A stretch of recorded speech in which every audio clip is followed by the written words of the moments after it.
हम बात करेंगे income tax return 2026 financial year 2026 को कैसे बनाना है, कैसे रिटर्न फाइल करनी है, कंप्लीट डिटेल में समझेंगे।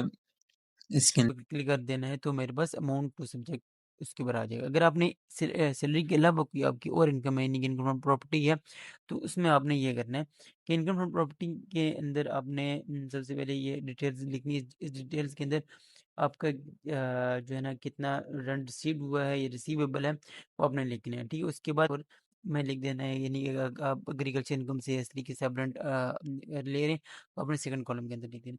अच्छा, इसी तरह अगर आपने कोई नॉन रिफंडेबल या रिफंडेबल लेकिन नॉन एडजस्टेबल गेंस्ट अमाउंट ली है, उसको एक बड़ा 10 करके आपने यहाँ पे लिख देना है, ठीक होगा। इसी तरह अगर आपने कोई फोर्टिफाइड फॉरफिटेड अमाउंट ली है या कोई अन पेड रेंट की रिकवरी हुई है, तो या उसके अमाउंट हमने यहाँ लिख देनी। इसी तरह अगर आपकी कोई लाइबिलिटी है जो कि 3 साल से ज़्यादा है, तो और आपने अभी तक पे नहीं की, तो उस अमाउंट को आपने यहाँ पे लिख देना है, ठीक हो गया।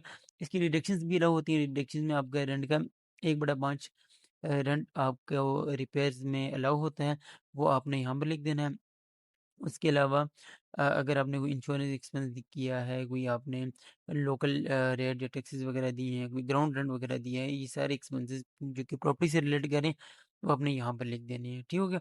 इसी तरीके से अगर आप बिजली के सर्विस चार्जेस हैं या आपके पास आपने कोई और एक्सपेंस रेंट के ऊपर एक्सपेंस इनकर्ड किया है, वो आपने यहाँ पर लिख देना है, ठीक हो गया।